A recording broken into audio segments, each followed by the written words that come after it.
Ok. Hola César, hoy estamos aquí contigo. ¿Quieres presentarte a mi público italiano? Después yo voy a traducir esta entrevista en italiano, así que todo en Italia puedan aprender quién eres tú y de qué te ocupas. Yo soy una tua fan de Italia, pero ya te he conocido desde cuando estaba en España. Sí, Vale.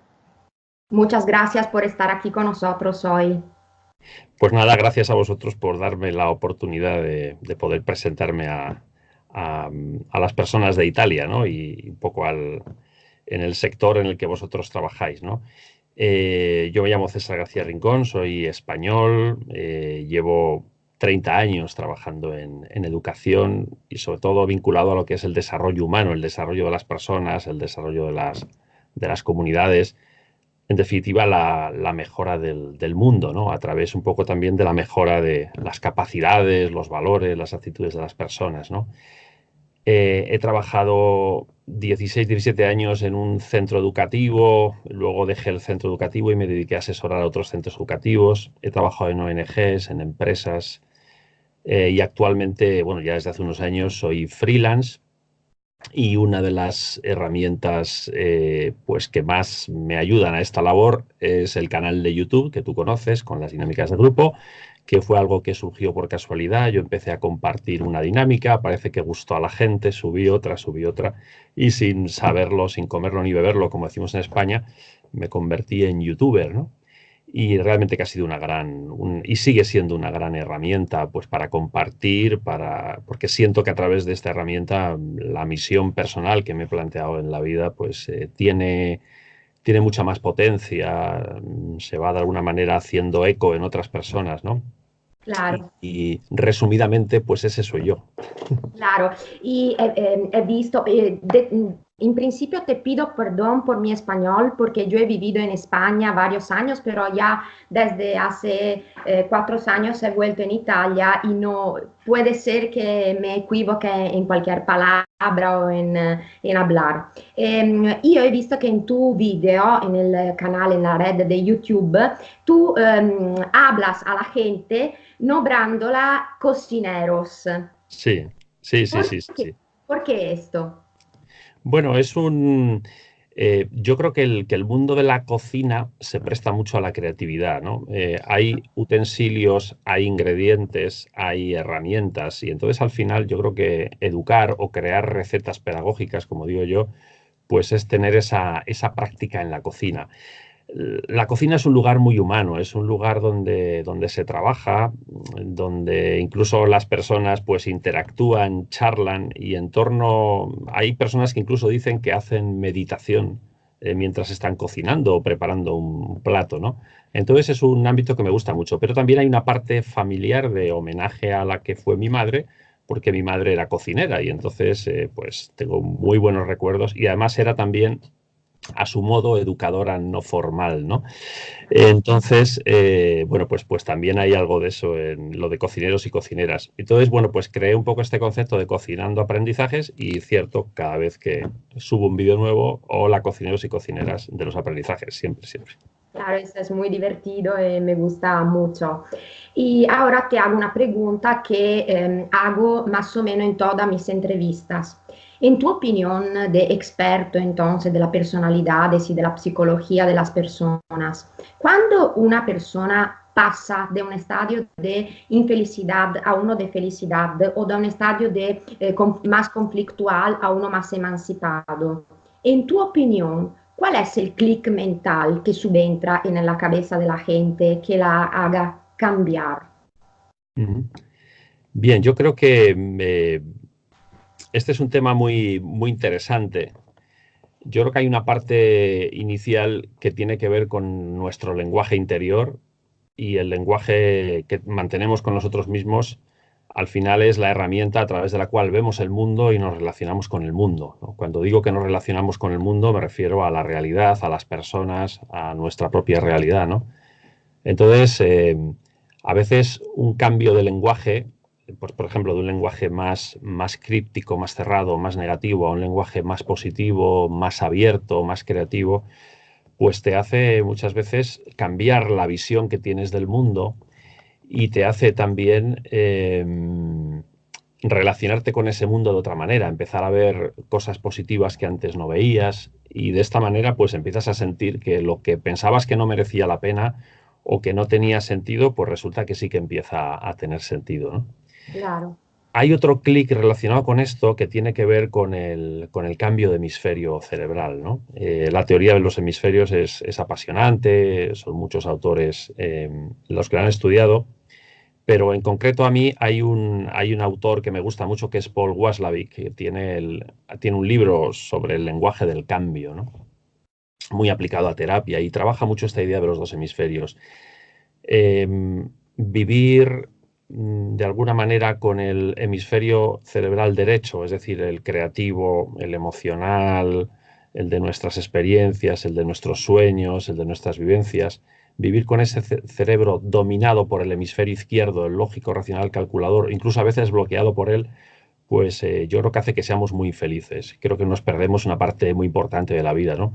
Claro. Cuando de alguna manera somos capaces, mediante algunas técnicas, y esto lo dice Paul Watzlawick en su libro El lenguaje del cambio, de despistar al hemisferio izquierdo y entrar en el hemisferio derecho nuestro o del otro, que esto es lo que hace el terapeuta entra en el hemisferio derecho de las personas, porque es ahí donde realmente va a entender con qué lenguaje se relaciona esta persona con el mundo y cómo ve el mundo, va a comprender cómo ve el mundo la persona, ¿no? Bueno, pues cuando descubrimos ese hemisferio derecho, es decir, nuestro mundo emocional, nuestra creatividad, nuestros sueños, nuestras pasiones, yo creo que somos mucho más felices. O sea, yo resumiría que estos dos clics son los que nos hacen cambiar. Habrá muchos otros, pero básicamente yo creo que estos dos son importantes. Es cierto. En los años, tú, por cierto, has asistido a alguna persona que ha hecho este cambiamiento. ¿Tú tienes un caso, una tipología, un cuento que quieres contarnos, que represente esta cosa que tú estabas diciendo? Bueno, pues la verdad es que podría contarte muchos casos. Muchos. Tendría que recordar ahora sí alguno más concreto de alguna persona o algún equipo que sí haya podido hacer este clic, ¿no? Eh, me ocurre a menudo en los cursos con educadores, ¿no?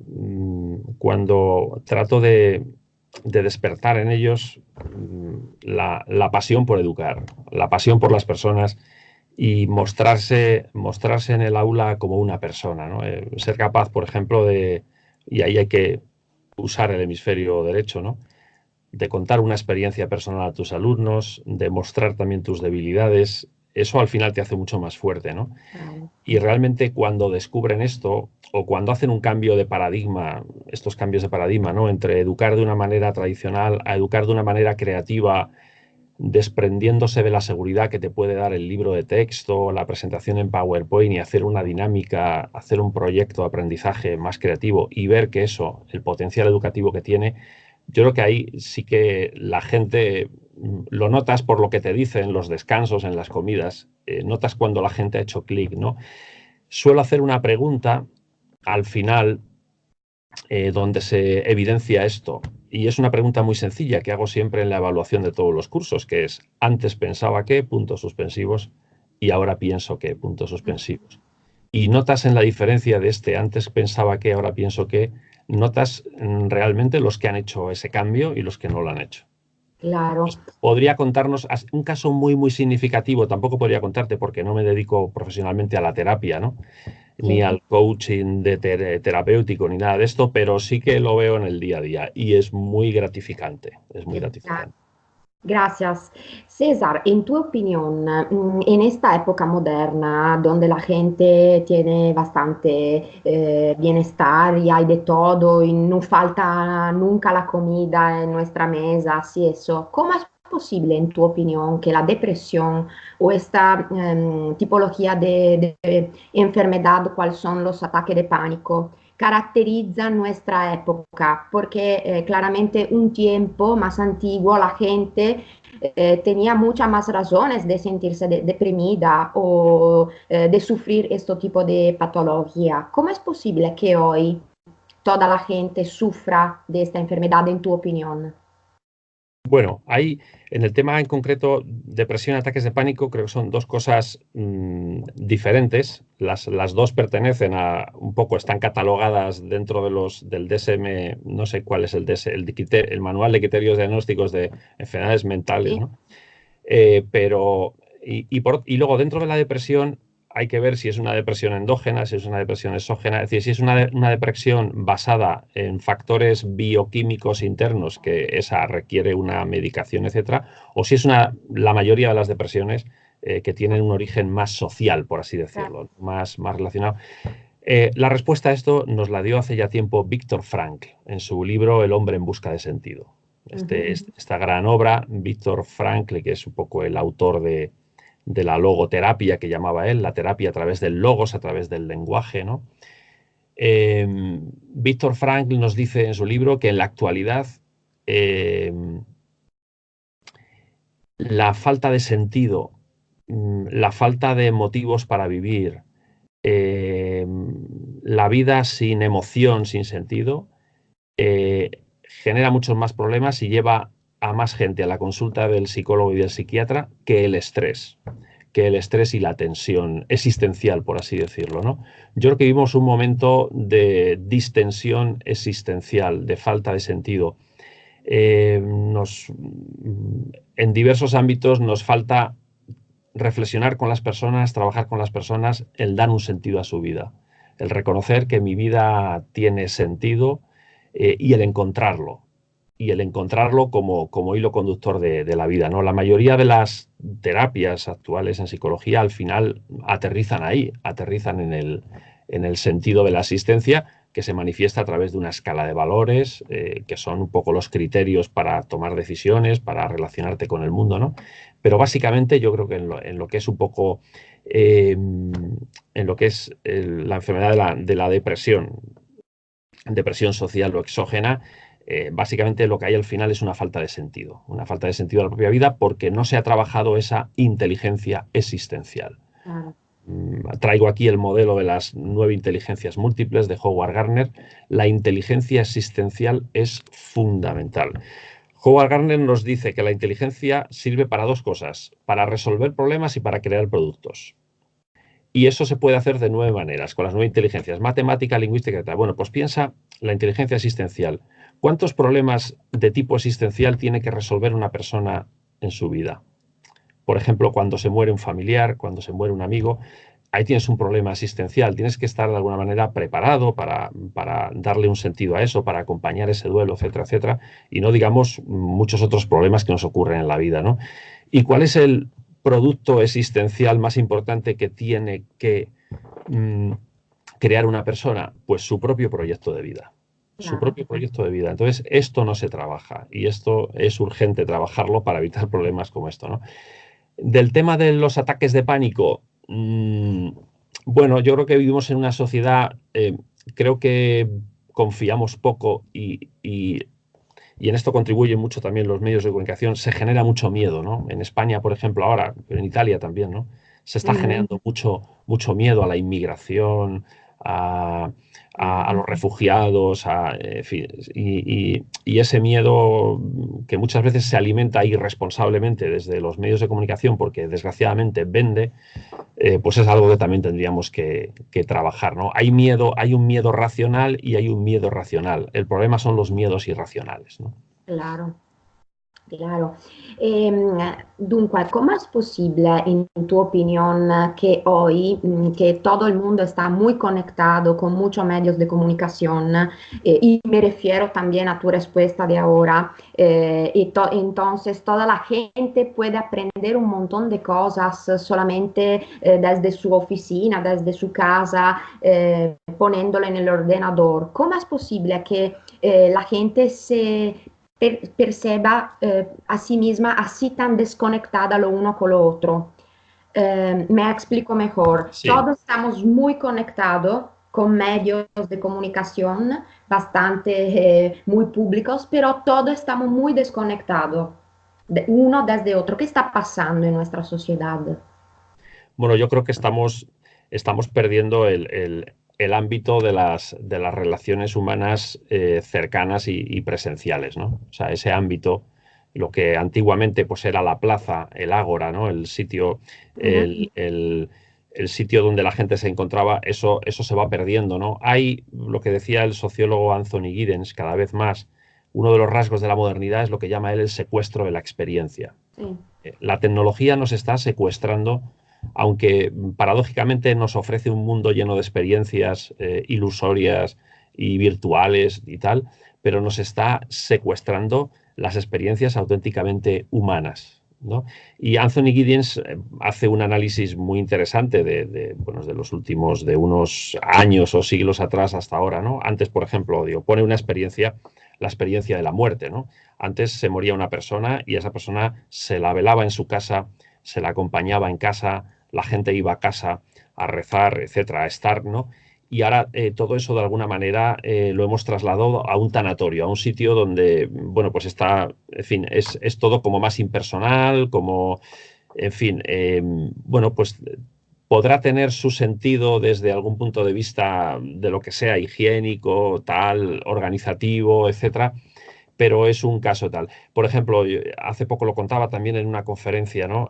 Antes, yo con mis padres, cuando íbamos de fin de ocio, de actividad de ocio en familia, Sì. nos íbamos a un lugar que hay en Madrid que se llama la Casa de Campo, que es como un gran parque enorme, con zona de bosque, con un lago, etcétera y tal, y las familias iban a la casa de campo con una manta o una jarapa, una tortilla de patata, unas cervezas y pasábamos el día en el campo. Y ese era el ocio. El ocio de hoy es ir a un centro comercial. Se Sì. nos ha secuestrado de alguna manera bueno, pues esa espontaneidad de ir a una zona con césped, con campo y tirarte ahí, ¿no? Y ahora mismo, pues por ejemplo, ir al campo en muchos sitios ya está prohibido o tienes incluso que pagar, ¿no? Entonces todo, digamos que todo se va, estas experiencias tan humanas y con las relaciones humanas pasa un poco lo mismo, ¿no? Ahora ya para encontrarte con gente te tienes que apuntar a una asociación, a un coro, a un gimnasio, y la gente se apunta a estas cosas porque en realidad al final lo que quiere es estar con otra gente, ¿no? Pero también yo creo que vamos un poco perdiendo esa capacidad y esas habilidades de hacer amigos y de encontrarnos con gente. Entonces esto es algo que yo creo que debemos potenciar. Yo creo que tiene cosas muy buenas. La conexión virtual, la realidad virtual, como esta Esatto. entrevista que estamos teniendo tú y yo aquí ahora, que nos permite tal, pero eso no nos debe hacer perder la capacidad de encontrarnos también físicamente, ¿no? Claro.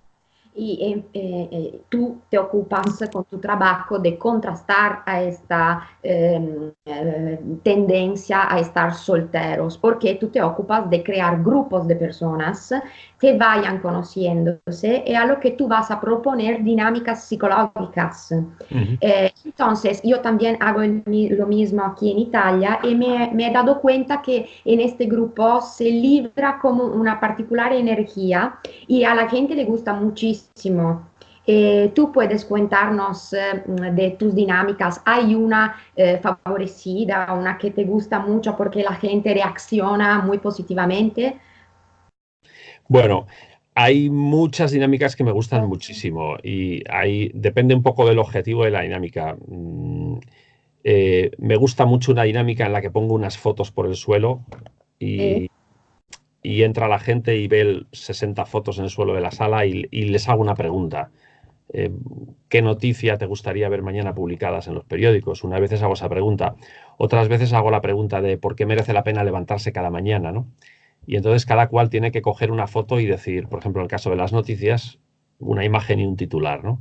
Y me sorprende que todo el mundo está esperando que ocurran cosas positivas. Todo el mundo le gustaría ver, digo, ¿y por qué estamos deseando ver cosas positivas y lo que sale en los periódicos son cosas tan negativas? No digo que no ocurran cosas negativas en el mundo y que haya que informar de ellas, pero ocurren muchísimas más cosas positivas cada día y sin embargo son desconocidas, ¿no? Y entonces nos queda esa sensación como de que el mundo va muy mal y no es cierto, el mundo pues tiene sus problemas, pero yo creo que el mundo va muy bien y creo que puede ir todavía a mejor, ¿no? claro. Me gusta, por ejemplo, mucho una dinámica que hago que es el identity social, que la llamé, que Mm, cogí la idea de un concurso de televisión que había en España, que era Identity, que tenías que, según unos rasgos, unas características que te ponían en una lista, tenías que averiguar a qué persona física de las que había correspondían y entonces aplicarla, o sea, a qué persona por sus rasgos físicos le correspondían determinadas cualidades y tienes que adivinar. Entonces a mí se me ocurrió hacer una composite de hacer 2 grupos en el aula y cada persona tiene que poner en un post-it una cualidad o habilidad especial suya que los demás desconocen, que los de otro grupo desconocen. Y entonces, una vez que cada grupo tiene los post-it de las cualidades de sus personas, se los intercambian y entonces esto es un concurso a ver entre los 2 grupos qué grupo adivina más a qué persona corresponde cada una de las cualidades que han puesto en los post-it. Entonces se las van pegando y al final gana el grupo que más cualidades ha ofrecido. Las que no se han adivinado pues se revelan al final. Bueno, es una manera de conocerse un poco más, ¿no? De abrir esa área social de lo conocido por mí, lo conocido por los otros, de la famosa ventana de Johari, ¿no? De las 4 áreas, ¿no? Pero me gustan un montón de dinámicas. Me gusta la dinámica de las gafas también, las que hago con gafas, con diferentes percepciones. En todas ellas, al final, lo que más me gusta de los cursos es que las personas se van abriendo y se van conociendo más. Incluso, pues, cursos y encuentros donde hay personas que no se conocían, pues se conocen, incluso pues se llegan a emparejar entre ellas, ¿no? Y evidentemente es muy distinto conocer a una persona en un grupo de encuentro, en una actividad formativa, en una actividad lúdica, donde has tenido ocasión de revelarte un poco, de darte a conocer un poco, que hacerlo en una discoteca donde no puedes casi ni hablar y con una copa en la mano, ¿no? Yo creo que este tipo de encuentros pues facilita efectivamente eso, ¿no? Que se establezcan vínculos mucho más importantes. De calidad, claro. De calidad, sin duda. Y exactamente me gustó mucho lo que tú has dicho respecto a los periódicos que hablan solamente de las cosas muy malas que pasan en el mundo. Y hoy hay muchas tendencias aquí en Italia, pero creo en todo el mundo, de pensar a la ley de la atracción, que en mi opinión pero es muy mal interpretada. Porque la gente falta en la aplicación de esta ley. ¿Tú qué piensas respecto a eso? Bueno, he leído cosas sobre la ley de la atracción, la citan muchos autores, tiene sus críticas, lógicamente, se habla de que si es una pseudociencia, etcétera y tal, ¿no? Yo como tal no la aplico, no la facilito. Yo sí te podría contar un poco desde mi experiencia. O sea, no sé si, no creo tanto en la ley de la atracción como en que las personas al final recogemos lo que sembramos, ¿no? Ujú, Las personas, hablaba al comienzo de la importancia del lenguaje, ¿no? Si tu lenguaje interior es positivo, si tu lenguaje con el mundo es positivo, al final tú recoges cosas positivas, ¿no? Dice la ley de atracción, al final atraes cosas positivas, atraes personas positivas hacia tu mundo, ¿no? Eh, Tiene algo también del famoso mito de Pigmalión, ¿no? El famoso mito de Pigmalión de que cuando una situación se toma como real, acaba siendo real en sus consecuencias, para lo bueno y para lo malo, ¿no?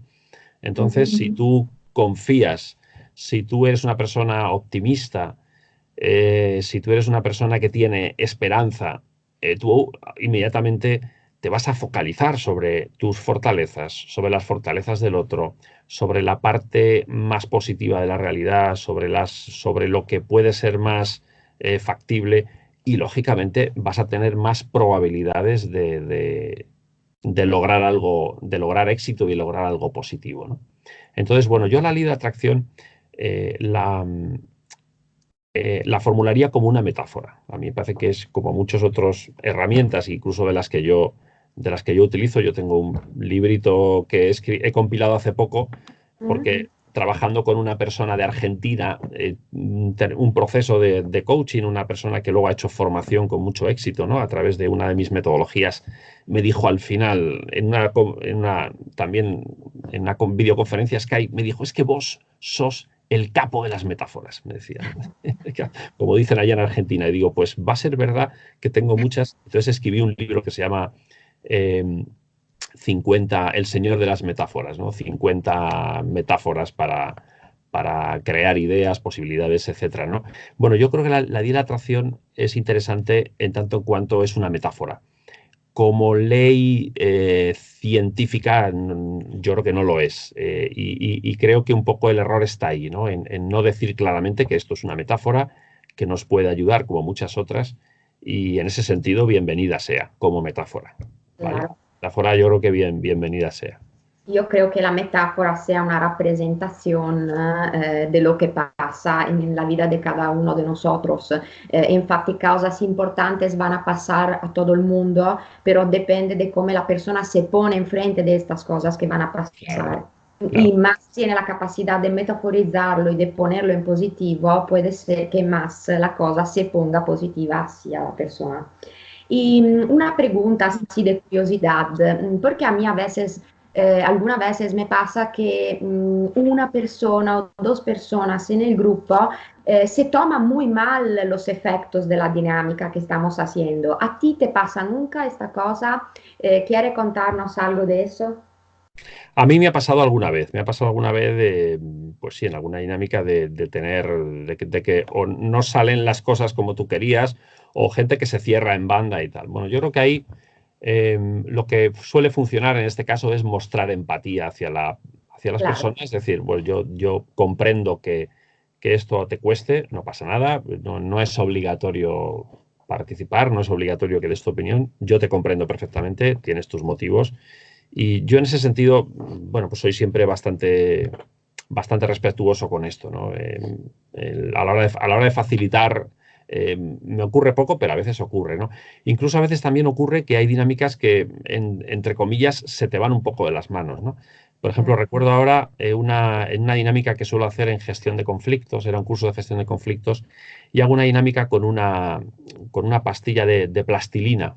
Ujú. Entonces, invito a las personas a moldear un conflicto, a moldear el conflicto con una figura que lo represente y compartir esto con los demás. Y después de haberlo compartido, después, bueno, pues invito a la persona a coger esa misma figura que ha hecho de su conflicto, pues la gente, por ejemplo, pone un erizo lleno de pinchos, ¿no? Una losa, una puerta cerrada, o sea, hace metáforas muy buenas, ¿no? Y luego invito a romper eso, a volver a moldearlo y a moldear una solución, ¿no? Y entonces es como algo muy kinestésico, muy que lo trabajas con las manos y en definitiva lo que te ayuda es a verbalizar el conflicto, a compartirlo, a ponerlo en valor. Entonces ahí compartimos, les digo a las personas que no hablen, que no pongan nombres, que no hablen, que metaforicen, que no es obligatorio hablar del conflicto en primera persona, es decir, que pueden hablar de un conflicto de otro, es decir, Pero ahí me ha ocurrido a veces de alguna persona que se ha puesto a llorar, se ha puesto a llorar emocionalmente, bueno, pues por la situación, ¿no? Entonces, quiero decir, en ese caso, ¿qué tiene que hacer un facilitador? Pues yo creo que no es el momento de ponerte ahí a tratar de solucionar el problema de la persona, sino mostrar comprensión, mostrar empatía, pues acercarte a la persona, la puedes tocar un poco, darle un abrazo, digo, mira, somos humanos, esto es así, y tus lágrimas lo dicen todo, yo te comprendo, no pasa nada, puedes llorar y lo hemos hecho todos alguna vez. Y es como, pero sí que a veces pasa que estas cosas ocurren y hay que saber como educador acompañar también la dificultad, ¿no? Claro, claro. Vale, yo te agradezco muchísimo porque creo que tu trabajo sea muy importante, tú aportas positividad en la vida de las personas y yo espero que a través de este pequeño video informal yo pueda hacer que mucha gente aquí en Italia te conozca. Y nosotros haremos un evento, una serata aquí en Italia y voy a presentarte en esta situación, en este momento. Y por mi público, que espero un día será el tuyo también, ¿tienes una dinámica psicológica que quieres dedicarnos por los italianos? Sí, pues mira, sí, me has leído el pensamiento porque me había traído aquí algo para compartiros y justamente me preguntas, pues mira, esto que ves te va a sonar, es un Sí. plato de pizza, ¿vale? Es un Pizza. plato de pizza. Bueno, pues yo tengo una dinámica que se llama la pizza de los valores, ¿vale? La Sì. pizza de los valores. Es muy sencillita, pero es muy interesante. ¿En qué consiste? Bueno, pues que vas a hacer equipos de trabajo, a cada equipo le vas a dar un plato de pizza, ¿vale? Ujú. Y dentro del plato vas a poner, no lo tenía yo en casa, pero te lo digo, así en forma de círculo, lo que es la masa de la pizza, pues vas a poner un círculo de goma eva. ¿Sabes lo que es goma eva? No. Es esto que se utilizan los niños ahora para las manualidades, que es muy Ah, sí, blando, muy sí, sí, sí, blandito. sí, Sí, sí, que es sí, muy fácil de recortar. Bueno, eso en sí, España se llama goma, es como foam. sí, Foam, sí, sí, sí, sí. Un sí, tipo de bueno, plastilina como. sí, es algo así blandito que lo recortas Sí, en círculo, lo pones aquí y a sí. cada uno le pones a trabajar el nombre de un valor. Pues unos van a hacer la pizza de la responsabilidad, otros la pizza del esfuerzo, Ujú, otros la pizza de la solidaridad, en función de los valores que tú quieras trabajar, ¿vale? ujú, Por ejemplo, si trabajas con una empresa y tienen 6 valores corporativos, pues haces 6 grupos y cada grupo trabaja un valor. ujú. Entonces, les dices que el valor que tienen en su masa de la pizza, el valor siempre es la masa madre. Claro. Las pizzas, la masa es muy importante, ¿vale? Yo el último viaje que hice a Italia fue a Nápoles, Ah, que aproveché para visitar la isla de Capri, ver el Vesubio, ir a Pompeya, me lo pasé fenomenal, pero sobre todo recuerdo de Nápoles que las pizzas estaban buenísimas en todos los la sitios. mejor. La mejor. O sea, en cualquier sitio que parabas, tomabas una pizza y estaba buena, ¿no? Y entonces solamente comí y cené pizza. Porque digo, ya que estoy aquí, aprovecho. Y en una pizza, aquí por lo menos en España se dice que lo importante, una de las cosas más importantes es la masa. Si la masa es buena, entonces la masa madre de todo lo que hacemos, nuestros valores son Ujú, la masa madre. Entonces, ¿qué tienen que hacer? Pues, por ejemplo, Composite tienen que ir pegando ujú, Composite de diferentes colores, etcétera, tienen que ir pegando como los ingredientes que van a poner en esa pizza de ese valor, ¿vale?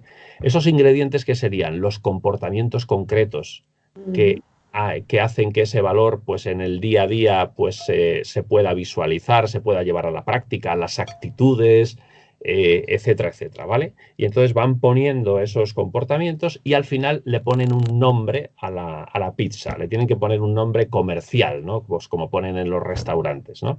Sí. Pues puede ser una rima con el valor o algo así, y entonces al final todos presentan sus pizzas a todos los equipos y cada equipo ve, pues cada pizza, cuáles son los ingredientes esenciales de ese valor y de esa manera pues reflexionamos sobre los valores, los ingredientes que son los comportamientos concretos o virtudes o hábitos que nos llevan a poner a practicar esos valores en el día a día. Y bueno, pues si le queremos dar un poquito más de fiesta, pues podemos hacer un concurso a ver cuál es la pizza mejor votada y la más nutritiva socialmente para todos, ¿no? Vale, César, te agradezco muchísimo. Creo que sea una dinámica muy divertida, pero también muy profunda. Sí. Yo te agradezco por la oportunidad de grabar este pequeño video y te deseo lo mejor por tu carrera, por tu trabajo y quizá que un día nos encontraremos en la realidad fuera de la red. Y gracias, muchas gracias por todos, por tu intervento. Fenomenal, pues muchísimas gracias a vosotros. Os deseo mucho éxito en todo lo que hagáis. Si venís por España y en concreto por Madrid, pues no dejéis de llamarme y nos tomaremos un café, no sé si italiano o español, Un pero por lo menos expreso. expreso, un expreso. Muchas gracias, César. Hasta luego. A Adiós. vosotros, un placer. Adiós. Hasta luego. Adiós.